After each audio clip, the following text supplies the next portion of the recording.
Welcome to Luigi's Gaming Lounge. This is Luigi 8 Mario, and this is episode 35. First one back after the festive period.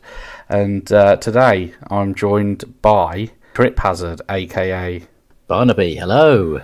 And also joined by CommandoPara, aka Yo. Here we go. Merry Christmas. It's your homeboy. Oh, we had a good New Year. Yo. Yeah, so obviously, as Tony's just said there, I hope all of you have had a fantastic festive period and New Year's and spent lots of time with family. But yeah, so first one back, guys. First one back. So I thought it's only right to discuss to begin with, because many of us have time off over Christmas, obviously, from what we're doing. And I thought we'd discuss if and what we've managed to game on or with over that festive period. So, Tony, would you like to start by letting us know what you've been playing on lately? Well, certainly, mate. Well, thank you very much. Well, let me go first. And hello, everyone. It's great to be back. I want to just touch on first. I've been itching to get back, like most of the LGL group. We've all been discussing behind closed doors how in our group chat how keen we are to get back. We've got lots of things coming this year, and it's just really good to be back. And for the listeners who constantly listen to us to download the podcast, we really appreciate it, and you won't be disappointed this year. We've got quite a few things that we want to talk about, things that are going to come out, and obviously what a way to start the year with this podcast tonight. So thank you very much, and I say that on behalf of everyone from LGL. So yeah, great. Starting well. What a great year. Well, I say great year. It's a great way to end the year. We've had a lot of talking points when we reflect on it. Games that have come out, new games that are yet to be released. It's exciting. It's really exciting. And I think this pandemic, even though it's had a lot of negative impact, it's been really good. And I know Barnaby and everyone else in the LG and Andy have mentioned this. It's been great for the gaming community. So yeah, got a lot to talk about. So the game that we've been playing, and I say we, it's my partner and I. She's not a gamer. I can tell you now, guys, she is not a gamer, ladies and gents. And we've been playing It Takes Two. We completed that.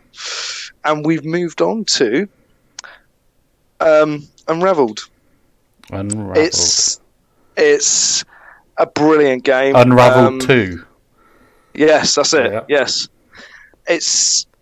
We just tried to find a lot of games, like Rubber Bandits, Beast Squad, just looking around, and we've been playing this game, and it is fantastic. Jenny's really found her game, her area that she's good at, so she's taken away from what she's learned from It Takes Two, and she's applied that to this game, and we were literally just playing it before we started this podcast this evening. Yeah. And I had to message the guys in the group chat, as Luigi and Barney will know. I just said, are we looking to schedule to be on time with this podcast? There's a real reason why we're playing this. Get really hooked on it. It's really good, and it's just nice to have that bit of a bit of interaction. I suppose that style of game, like It Takes Two and Unraveled 2, for example, it's cooperative, plus it's like a puzzly style. You're working out how you have to get to like the next stage, and I think a lot of women who generally aren't into gaming can relate to those sort of games, because I know my wife Maddie, obviously me and her have tried out It Takes Two and we really like it, and in general she does not play games at all either, but I think that puzzle element to the game is what sort of keeps her intrigued in it, and obviously you have the story that goes with it. So yeah, fantastic games. Fantastic game. I'm just going to say as well with that game, it's, again, I don't know too much about the storyline as of yet. We've spent a couple of hours on it in terms of gameplay, but we've thoroughly enjoyed it. But just to pass it over to Barney, I don't know about yourself. Have you taken a look at this game? Have you looked at the trailer? Have you played it yourself with your partner or yourself? I have not actually. No, I have not. No, it's certainly on my radar, but I haven't had a chance to play it. I do actually like co-op games, and I've either played with often Andy or my younger brother, and either split screen or online. Yeah. But yeah, no, I haven't had a chance to play it yet. But it does look good. It does look good. So yeah, it's definitely on my radar. Yeah, definitely one for you to try, I'd say. So yeah, thank you for that, Tony, and thank you, Barnaby. What about yourself? Did you get any gaming in at all over the festive period? A bit actually, yeah, more over December as a whole rather than Christmas specifically. Okay. But I had a few weeks of holiday at the beginning of December and just before Christmas off, so I had a little bit of time. And actually, I've been playing on my girlfriend's Switch. Okay. So it's not a console that I have at home, so it gives me a bit of a different perspective on things. Yeah. So I played a few games. So I played Tetris 99. Oh yes. Yes. Oh, yeah. Are you a fan of that one as well, Luigi? I do. I'm not brilliant at it, but I do like it. Yeah. Yeah, I'm not brilliant either, but I managed to increase. I think like my first score was like 86. I should probably give some context to players who aren't, listeners who aren't familiar with it. Essentially, you're playing sometimes online, but I imagine sometimes with bots with 99 opponents, and you can see each of these 99 games in a thumbnail on the left or right hand side of your Tetris board. Yeah. And you can choose to attack your opponents. Yeah. And likewise, you have to fend off their attacks, and the attacks being that they'll start to block off the bottom half of your screen, so you've got much more less of a play area. But then the bigger chains that you get will also attack your opponents and also clear the blocks at the bottom of the screen. Yeah. So it just really adds an element to it, and it really made you think that because sometimes what you hear is from naysayers is that there are no new game ideas anymore. It's all been done before. Yeah. But I think you don't necessarily need to have a whole new idea. You can take existing concepts, put a twist on it, and it breathes a whole new life into it. Oh yeah, definitely. And I'm all for that. So yeah, Tetris 99, had good fun with that. After about maybe an hour or so of play, I managed to get up to 16th. That was my best score. Wow. So yeah, I had good fun with that. I don't know if 99 is available on the Xbox though. I think you can get Tetris. Tetris Effect is on the Xbox. Tetris, I was going to say Tetris Enhanced, but it's Effect, isn't it? Yeah. No, I haven't actually played that one. Oh, I recommend, again, Maddie's not a gamer, but that is something she's sat down and she played for about an hour straight. It literally... sorry to interrupt, but it's like going to what you said. I think for non-gamers, whether like older gamers, very young gamers, or women who aren't necessarily into like traditional male-dominated games, then Tetris is like the go-to game, and that's why it's been so popular over the years, because it is just like universal. Yeah, no, definitely. And I mean, if you're a fan, well, you're obviously a fan of Tetris, I really do recommend downloading it. I think it is part of the Game Pass, the Tetris Effect. It is. I actually have it downloaded, but it's like one of the dozen or so. It's I haven't actually played. That's the problem I find with Game Pass. You think, that looks nice, I'll download it. And then you never have time.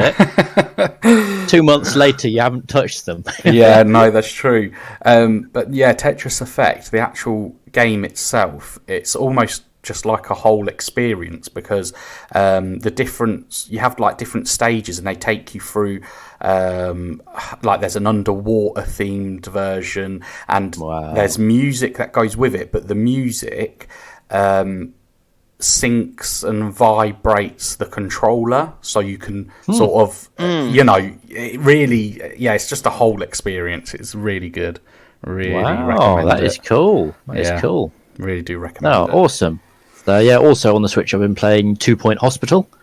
I've seen that, not played it, but seen it. Yeah, so I think it's like a modern remake of Theme Hospital from back in the early 90s. I don't know if you had a chance to play that or not. Yes, yeah. Oh, yeah. What did you think of it, the original Theme Hospital? I got to admit, I didn't spend a lot of time on it. only because my time was taken up on Roller Coaster. You only played the first 10 minutes.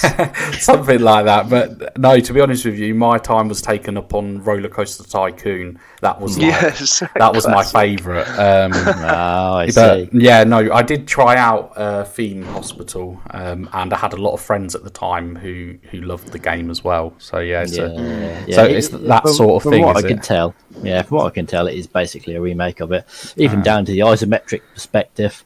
They've added a few extra things on there, but again, I think it's one of those things where the gameplay was never really at fault.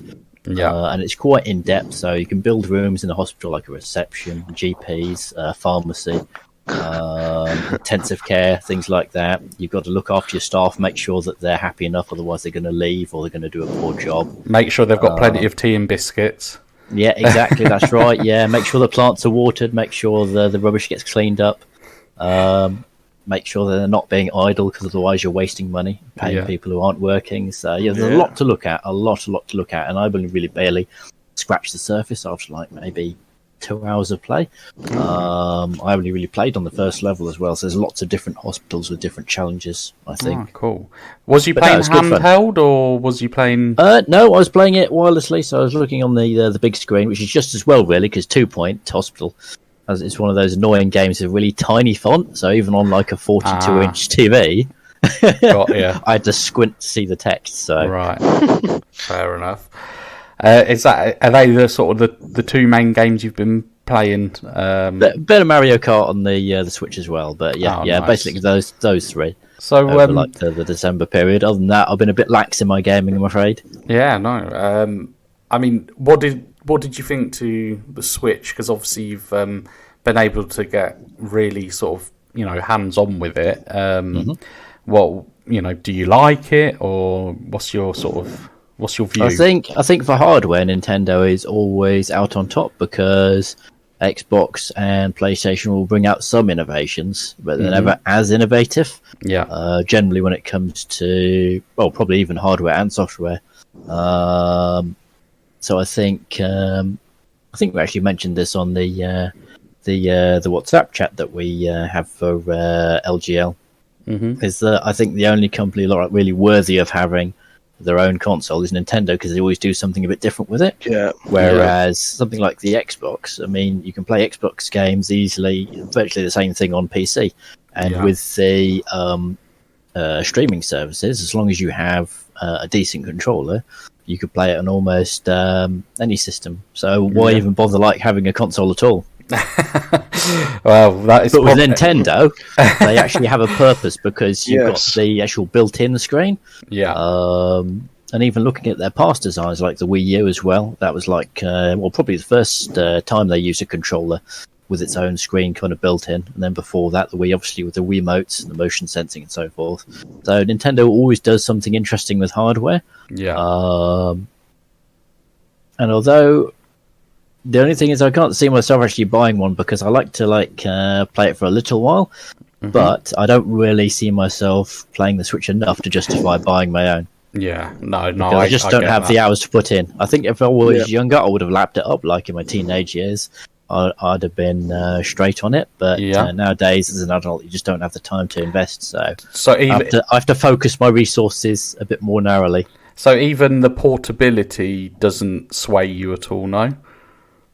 No, it doesn't. I've never been I've always been one of those who likes to play his portable consoles at home.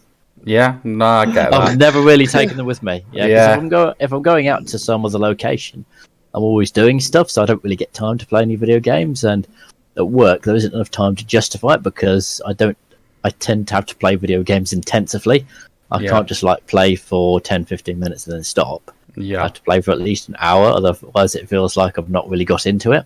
And obviously during the day, even though I could have a console with me, it's just not the kind of gameplay experience that I normally enjoy. It's not the experience you're wanting. Yeah, exactly. I've got to play for at least an hour, otherwise I think I've not had a good enough experience, I think. Oh, cool. No. So I tend to play intensively rather than in lots of little short spouts. Yeah, no, I get that. That's my preferred, playing for at least an hour, I'd say, because I do hate it when you start a game up and you've only got like 15 minutes in, and then it's just it is annoying. It is really, and then you've got to power off all of a sudden. So I do like to keep my schedule clear when I'm like committed to starting to play. Exactly, yeah. So I appreciate the portability, but it's not something that I've ever really taken advantage of in my years as a gamer. Yeah, no, that's fair enough. So for myself, I've been playing some Halo Infinite campaign. Yeah, I thought you might say that. Yeah, I've got to say, they have done an absolutely brilliant job with this instalment of Halo. I cannot wait until we're able to play co-op, which I believe co-op should be coming in the next couple of months to the Halo campaign. Yeah, excited. And I love the fact that it is basically open world. You can choose. It is sort of like it's been put up against the likes of Far Cry in the sense where Far Cry is an open world game, but obviously you have different sort of bases that you have to attack and things like that. And in a sense, I get where they're coming from. But yeah, I just love the fact that you have so many different options of how you can approach. You can go in all guns blazing. You can be stealthy, and there's options for that. If you look around where you're going to attack, you will find options to be stealthy. You'll find options to go guns blazing. It's just so good. It is. Just get playing it. No, also as well, I do need to mention, and this is a game my son purchased with some of his Christmas money. It's a game called Riders Republic. It's from Ubisoft, and basically it's snowboarding, skiing, mountain biking, paraglide. There's all sorts of extreme sports, and it's a massive open world. Like, you've got mountains, you've got like deserty areas, and a bit like Forza Horizon. Yes, that's exactly what I said. And you explained it to me. And it's I mean, I don't know how many people are on there, but when you go on the map, there's little white dots, and these little white dots all around this huge map are other live players who are actually who you can actually see. So you're like you're going around a mountain skiing or snowboarding, and there could be another 20, 30, 40, even 100 people coming down the same mountain as you, for example. And it's just, I really do recommend people looking into that. Have a look on YouTube and see what it's about, because it's fantastic. I've not played it on my account yet. I've played it on my son's account because he played it for like a good few days straight. Like, he didn't want to play any other game, sort of thing. But it is that sort of thing. It's really interesting how you can just switch.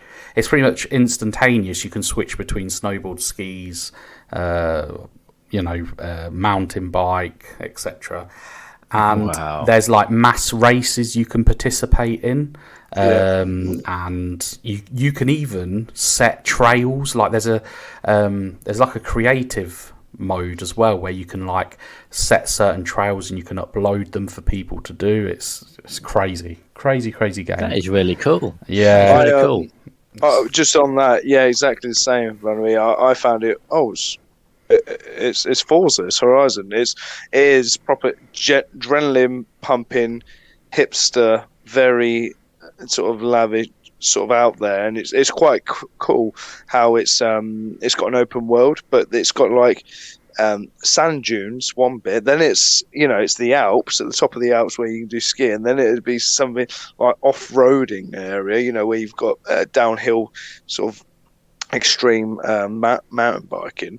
It's and then you just got some outrageous stuff where you've got skis, alpine skis, but they've got rockets on the on the back of them. Yeah, because it is mad. They have like different section. Like they'll have a section specifically for, like, for example, going down snowy mountains.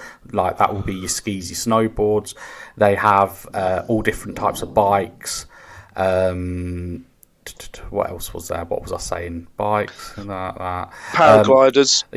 Them sort of things. And then they have a section that is classed as toys. And what Tony explained there, the skis with the rockets on, they're under toys. So that's just like your stuff that obviously you can't use in real life, really, but it's there for just a bit of fun. The other beauty of it is there are a lot of different fast travel areas that you can choose from, because the map is so vast. You know, if you're snowboarding and you think halfway down the mountain, do you know what, actually I fancy doing a bit of mountain biking, you can go onto the map, click on an area where, you know, there's rocky mountains or whatever, and off you go. It's just absolutely brilliant. And that for me, that game, it shows to me like what we can do with next gen games, in the sense of, I know Forza Horizon does this, but just the sheer quantity of live players within that open world. Now you take that onto other games, I mean, powerful. The possibilities are endless, really. Absolutely brilliant. What does this game retail at? How much did you spend? Well, I think lately it's been on offer for the base game has been on offer for around $29.99. But yeah, other than that, it has been sort of full retail, like £45-50 sort of thing. But they've really thought out the box, because thinking about it, I don't know any other game that comes close to it apart from Forza Horizon, but that is purely vehicles. This is all urban sports, so I don't know. I mean, I don't know any others. The closest sort of thing I would say, the game I'd say it comes near, is a game called Steep, but this is basically that on a million steroids, basically. It's not just steroids, a million steroids, literally a million steroids. But no, that's enough talking about that. That's Riders Republic. If you're into that sort of thing, go check it out on YouTube and see what you think. Also, I put it across to Barnaby and Tony that I wanted to know what their sort of most anticipated games would be for this next year in 2022. If you guys don't mind, I think I'll start off if you don't mind, and I'm going to start off with saying one of them is Hogwarts Legacy. Now, do you two know about this game? Yep. I've heard of it, but I couldn't tell you what it's like. Yeah, so it's obviously by Warner Bros. And it's set in the 1800s, I believe. So it's obviously before the events of, what happened in Harry Potter. And it's an RPG game. So you get to create your own character, and it's your personal sort of Hogwarts experience of being at Hogwarts. I'm really looking forward to it. I know for a fact my son is as well. So there's quite a lot of sort of hype in the Luigi 8 Mario household for this game. But yeah, I've been itching to play a good RPG, and I know there's loads out there. I feel this is one that I really could sink my teeth into, because I don't know if you guys ever played any Harry Potter games. I mean, I played the very first one on the PlayStation 1, Philosopher's Stone, and I have such good memories of playing that game. I just really hope they can deliver on this, this personalised sort of experience. So yeah, Hogwarts Legacy. I haven't got an exact date for that. I don't believe they have released an exact date. It's just coming some point in 2022. Do you know what? There's so many good games coming out this year. Now, have you guys heard of? There's a free-to-play game coming out that I'm looking forward to. Yet again, by Warner Bros, and it's called Multiverses. Have you two heard of that? Yes. I've not heard of that one. No. Yeah. So, it's sort of. Can I jump? Can I tag on there? Yeah. So I've only seen bits of this, and this was prior to our session. This is all the characters from the Warner Bros. Collections. It could be from Animaniacs to Tom and Jerry to all the Bugs Bunny, Scooby-Doo, Shaggy. Yes. So that's what I've seen, but I don't know the ins and outs. I've just read a couple of things on there last week prior to our session. Yeah, so it's sort of Super Smash Bros. Inspired sort of platform fighter, and you can do, I believe, 1v1, 2v2 fights, and it's going to be cross-platform, and again free to play. So it's going to be interesting to see what comes of this. It's again free to play, so it's something I will at the very least download and try, hopefully. It'd be rude not to. It would be rude not to. Hopefully it's good. I do like a good fighting game, and I am quite partial to sort of a Super Smash Bros style fighting game. So yeah. You see, I'm more of a Street Fighter man, so I never really got into Smash Brothers, but I'm definitely going to give this a try. Yeah, I really want to, and it looks like they've really put a lot of effort into this, because the team-based 2v2 seem to be quite a big thing in this game, where like each character and characters, they sort of they seem to have like their own special combo moves that you can use together. So no matter whether you choose, say, Tom from Tom and Jerry and Shaggy from Scooby-Doo, like they have their own sort of special moves that they can do together, and they'll be different for sort of just it seems really cool. So cool, yeah. Looking forward to that. And there's two more. This is what I mean. There's so many. I'll be quick. Two more. So Redfall, we know what that is, don't we? It's from Bethesda, open world co-op shooter with vampires. Do you remember seeing that? Yep. Oh yeah, I remember it now. Yeah. Really looking forward to that. And well, co-op shooters, we already know. I think our listeners already know we love those from our talk about Back 4 Blood. That's it. And last one before I pass it over to you guys. Suicide Squad: Kill the Justice League. Now, I'm not one for like superhero games or anything like that. However, I've seen the trailer to this, the gameplay trailer, not just the cinematic trailer. And my God, the gameplay trailer, it looks so fun. It looks amazing. Now, I think I'd put that probably at my top of my sort of most anticipated, because it looks, it was a toss-up between that and Hogwarts Legacy.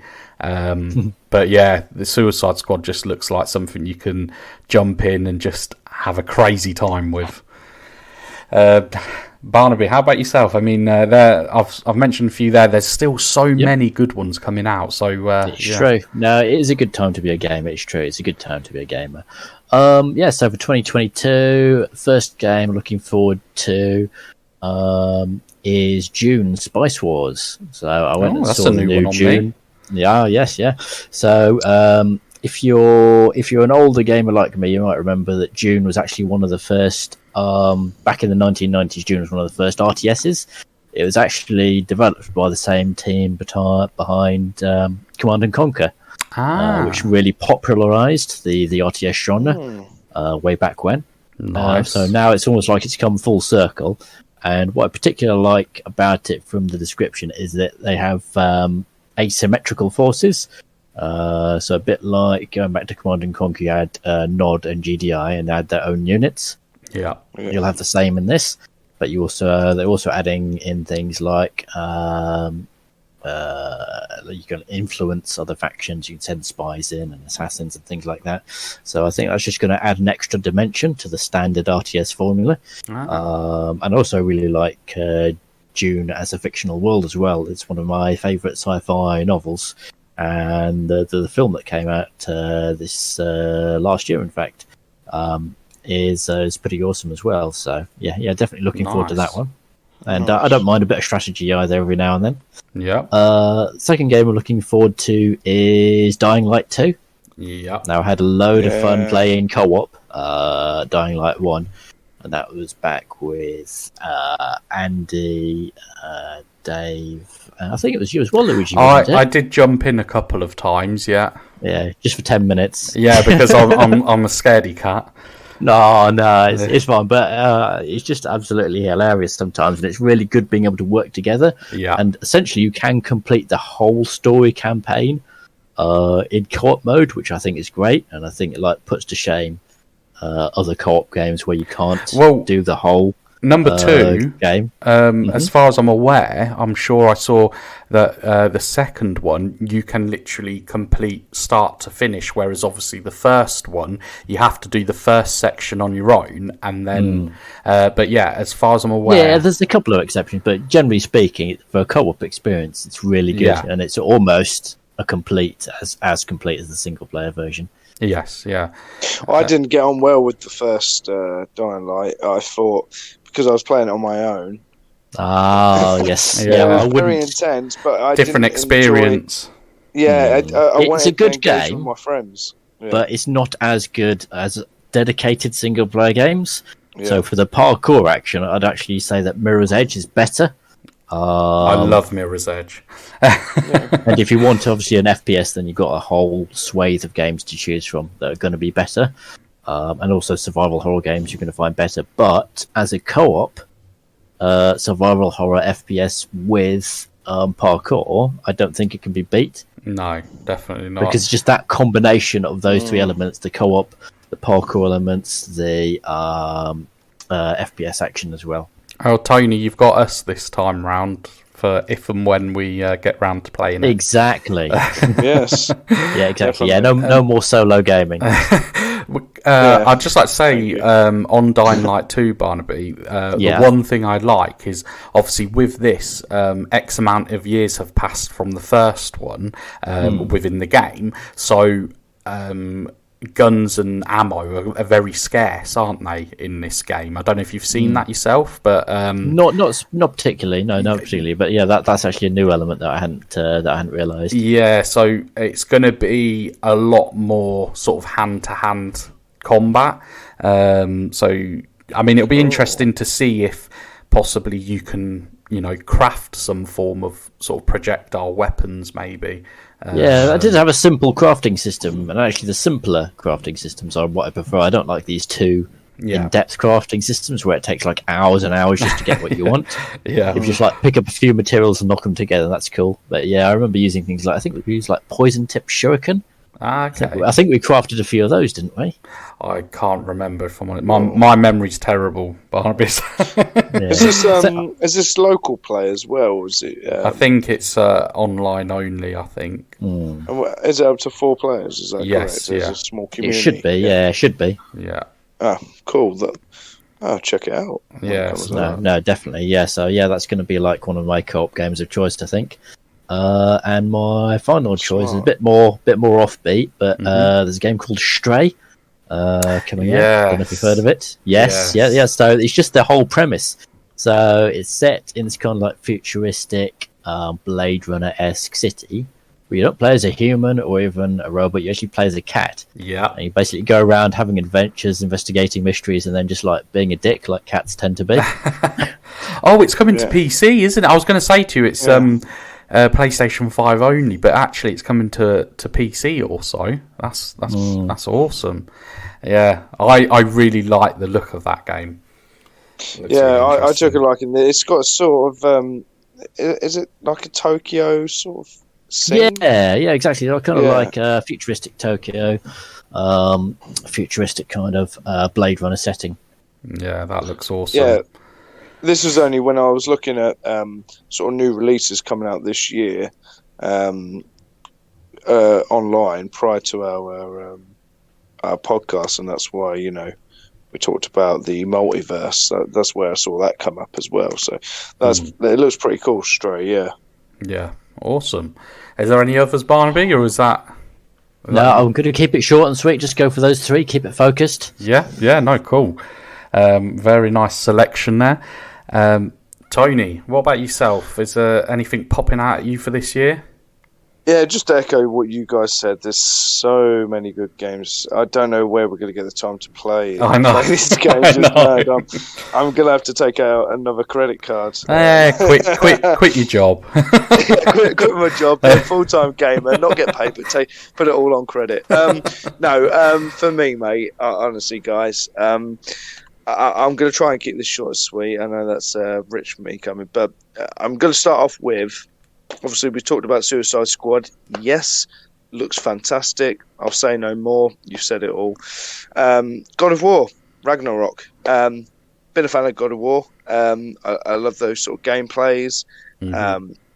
You've got that sort of heroic sort of god power like, but sort of semi-mortal. So yeah, this looks really good. I won't go on too much about it. The other one I've got written down is Gran Turismo 7. Mm-hmm. I've always been a fan of Gran Turismo, especially up until the concept, when they bought the Gran Turismo 1, 2 and the concept and number 3.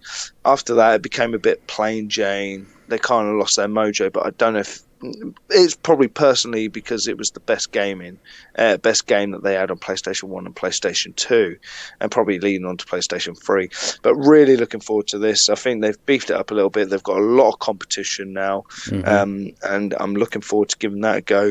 And the other one for me, you said about, I think there's the same theme here, Luigi, where you said, Tony, Can I really quickly just interject just 2 seconds there? Just while she was talking about Gran Turismo 7, the one thing that excites me about that is they've finally brought back being able to purchase used vehicles. Yes, I read that as well. Sorry, I was just trying to keep it short and sweet. No, that's fine. Just valid point. Yeah, the used vehicles, so you can get an old Plymouth, an old Buick. It's going to be... Change the oil. This is what they're about. An old Aston Martin. It's going to be so great. Just having that catalogue, of vehicles in your own garage, so you can go, right, what do I fancy?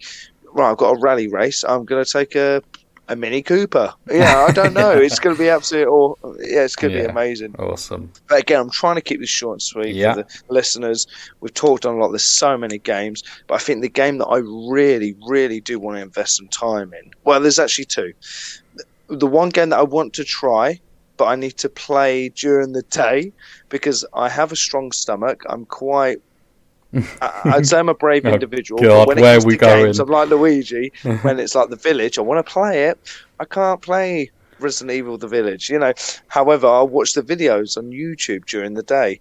But I'd like to play Stalker 2. Yes. But I haven't got the... I don't know how to put it... confidence to actually put myself in that position. I'm not even wearing VR for crying out loud, but I want to try and stomach that to play it. But the game that I really, really will be looking to purchase, to invest some time, again, it's same as Harry Potter. Love the films.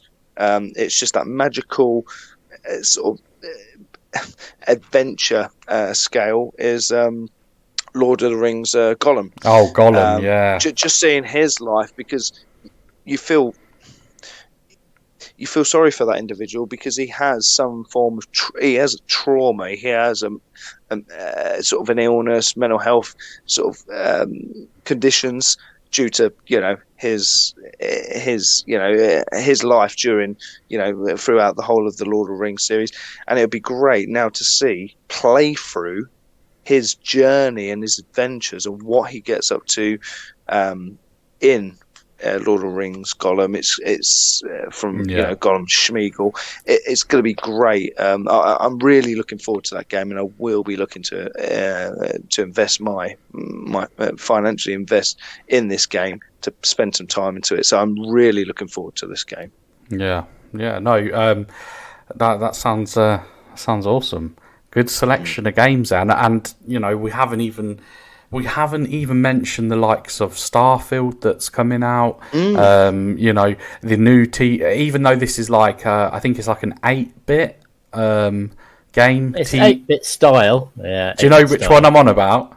Yep. Yeah. Teenage Mutant Ninja Turtles. Yeah. Although I think it's more accurately 16-bit, I think, because it was around the arcades in the late 80s, early 90s when the 16-bit consoles came out.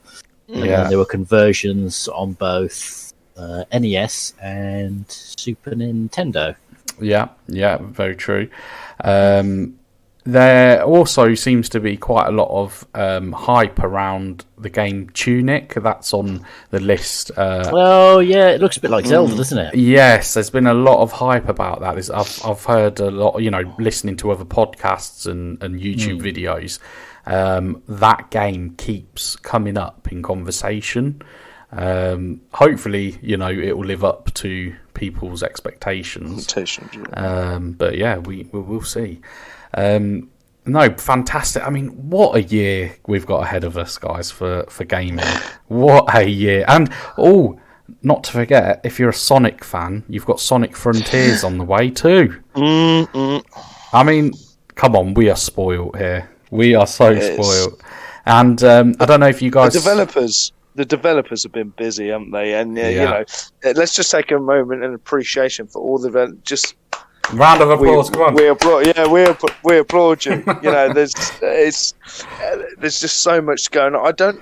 I don't know where our children are going to be when they're our age to go. They've got to have such a an abundance of games, and they're going to sort of be able to go back to the 80s or 90s, the 2000s.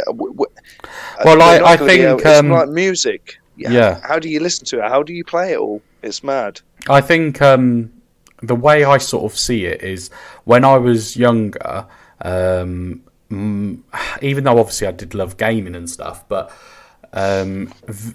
film, movies was obviously like pretty much number one entertainment, VHS tapes, old, going back to the 50s, 60s, 70s. I feel like, because gaming is and has taken over as like, the mainstream entertainment, when our kids are older, I think that's, how we had our VHS tapes and such a big selection. That's not to say that there isn't now with movies, there still is, but it's just, like you said, they can go back and be like, this is from the 1990s, this is and it's just going to be so good. Very excited for the future. But yeah, in terms of time, unfortunately, we're not wizards. We're not going to be able to pause time and play all of these as much as we'd like to. You're a wizard, Harry. You're a fucking wizard, Harry. I was just about to make a Hogwarts joke there. But yeah, I have got to mention this, even though I'm not a Zelda fan, but as you guys know, Legend of Zelda Breath of the Wild 2 is also on the cards for this year. Kirby and the Forgotten Land, that's another biggie for people, Nintendo fans. So I mean, what more can we say, guys? We are spoilt for choice this year, and happy. It's Christmas all wrapped up in one, isn't it? Really, but that bank balance is going to be taking a beating. I can tell you now, guys. It's these releases. I really do hope they don't come out during the summer period because I do like the sun. I'm hoping they come out the groggy periods up until May, and then they start releasing the next lot from August onwards. Once summer's passed. But yeah, we're truly spoiled. There's so many great games coming out. Like you said about the new Sonic. I don't know what to do. It's just great. Thanks to the developers. Really. Yeah, I mean, like I say, I keep saying about being spoilt for choice, but that really is the case these days. I go through my sort of library of games, and I spend so long looking, thinking, what should I play? What should I play? Because you are so spoilt for choice. But listeners, if there are any games that either we have or even haven't mentioned on this episode, feel free to message us and let us know what they are. You can do so by emailing us at luigisgaminglounge@gmail.com. That's luigisgaminglounge@gmail.com. We'd love to hear from you guys and let us know what you're looking forward to. And yeah, just swing by and say hi. But that's and been... not forgetting, if you want to contact me at Tony's Gaming Lounge, that's Tony's Gaming Lounge. Go away, you. Yeah, so that's episode 35. So obviously we spoke about what we've been gaming on and with over sort of the Christmas period, and also our most anticipated games of 2022. Tony, Barnaby, thank you very much for joining me on this episode. Pleasure. It's been great having you guys back after a little bit of a break over Christmas. And listeners, thank you very much for listening, and we will see you in episode 36. Take care, guys. Bye. Guys, let's get a game on. See ya. Bye. Bye. Bye.